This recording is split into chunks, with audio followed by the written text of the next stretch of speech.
del grupo. No había relaciones, ni bien ni mal, no había relación ni para bien ni para mal, pero tenemos un compromiso que cumplir ante la sociedad. Una imagen que está ahí, la imagen de la vecindad. Ese mismo año, entre conflictos y discordias, el elenco hizo su primera película, El Chanfle.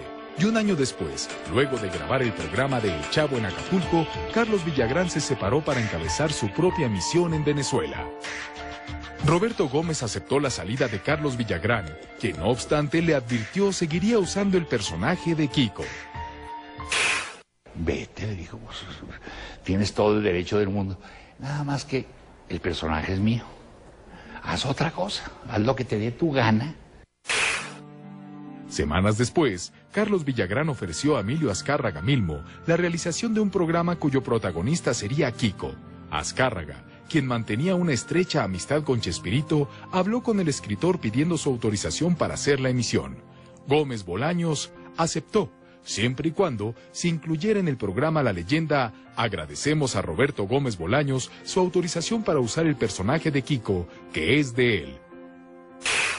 A mí nadie me dijo cómo tenía que hacer el personaje, simplemente va a ser un niño, y yo le busqué el traje de marinerito. Y esto que tengo yo así de atar, así con los cachetes, el sonido gutural lo sabía hacer yo y nada más yo. El único problema que tuvimos Carlos y yo es que él decía ser el autor del personaje, eso no, el autor soy yo y dueño del personaje. Con anterioridad, Roberto había hecho firmar a todos sus compañeros una carta en la que le acreditaban la autoría de los personajes de la vecindad. Villagrán afirmaría después que había sido obligado a firmar dicho documento presionado por la retención de su sueldo. Pero no había manera de meterlo a la cárcel, ni de quitarle, ni de retenerle el sueldo, eso no es cierto. Lo que sí ocurrió fue un bloqueo a los programas y espectáculos que tuvieran que ver con el personaje de Kiko. Yo hice pareja con Kiko en 1979 y anduvimos recorriendo la legua y estando en Argentina ya no nos dejaron pasar en el Teatro Astral por orden de Roberto Gómez Bolaños. Kiko reapareció poco después en una gira por Venezuela, donde comenzó 2 series de televisión, Niño de Papel y Federico, pero cambió la letra Q por la K en su nombre, aunque el fonetismo seguía siendo el mismo, Kiko. Y Kiko lo usó a pesar de todo, valiéndose de esas pequeñas trampas que tiene la ley, que si la corbata era amarilla se la puso blanca, que si las medias eran blancas se las puso amarillas, que si era Kiko con Q lo puso con K. Pero la ausencia de Kiko en el elenco de La Vecindad del Chavo no disminuyó el éxito de la emisión. Poco después, otro personaje también se retiró, Ramón Valdés. Ramón tuvo sus roces con Florinda, además tuvo algún problema personal, y eso fue lo que le hizo que se ausentara.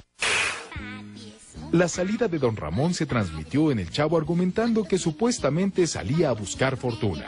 Poco tiempo después, a Ramón se le diagnosticó cáncer en el estómago, padecimiento que intentó superar sometiéndose a una cirugía. A mi papá le detectan el cáncer, le detectan el cáncer en el estómago, le hacen una cirugía donde el estómago se le reduce a menos de la mitad.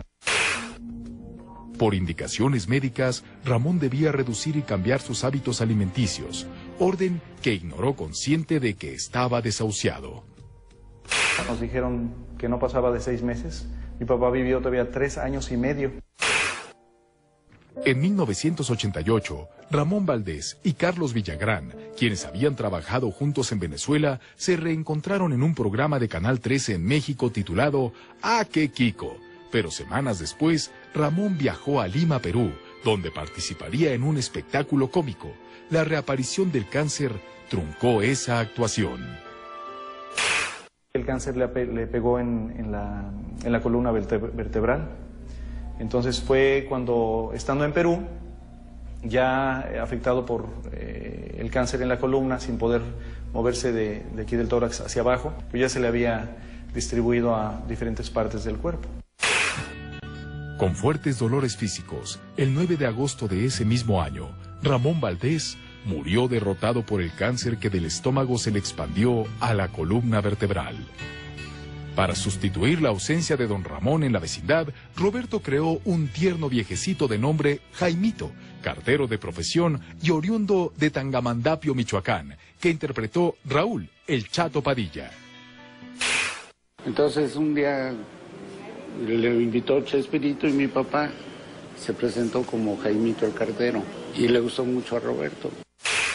Un cartero que no sabía andar en bicicleta, pero por ser de mucha edad y no quedarse sin trabajo, pues andaba cargando la bicicleta para que no se la quitaran y no vieran que no podía trabajar.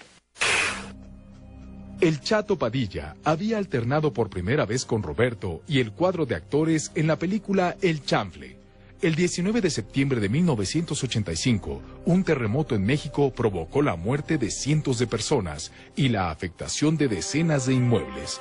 Uno de ellos fue el de Raúl, quien habitaba en la zona de Tlatelolco. Mi mamá estaba bastante afectada, mis hermanos, y me los llevé a mi casa. Mi papá venía de Saltillo, creo, y venía con jirafales en su camioneta. Para sufragar la pérdida del departamento en que Raúl Padilla vivía, el equipo de Chespirito organizó una serie de funciones a su beneficio. Pero luego de más de 2 décadas, el Chavo terminó sus transmisiones. Dejé de hacerlo precisamente por eso, porque el peor error que puede uno cometer es dejar de evolucionar. El ser humano es un producto de la evolución y tiene que ir cambiando. Ya era un individuo de más de 50 años que estaba interpretando a un niño de 8. Desde ese momento, cada uno de los actores del Chavo tomó diferentes caminos. Roberto inició en 1992, junto con Florinda Mesa, la obra 11 y 12, que permaneció ininterrumpidamente en cartelera durante 8 años y actualmente ha sido repuesta. Edgar Vivar realizó participaciones esporádicas en telenovelas y programas unitarios, interpretando desde un mayordomo hasta un hombre de sociedad. Pero una afección respiratoria lo llevó a requerir de un tanque de oxígeno portátil. Sí tuve complicaciones por el sobrepeso, sobre todo por los viajes. Siempre he estado o tratado de mantenerme activo. Y fue una tromboembolia pulmonar, de hecho fueron 2, que me obligaron a mantenerme en el hospital y utilizar un tanque de oxígeno suplementario durante casi 3 años. Rubén Aguirre inició una gira con un circo, pero años después, problemas óseos lo llevaron a ingerir cortisona, lo que produjo un notable cambio en su metabolismo y apariencia física. Yo empecé a sentir unos dolores articulares, una especie de artritis, y un mal médico me recetó cortisona en exceso. Entonces me sobrevino una cosa que se llama efecto Cushing, o síndrome de Cushing, no sé cómo. Eso significa una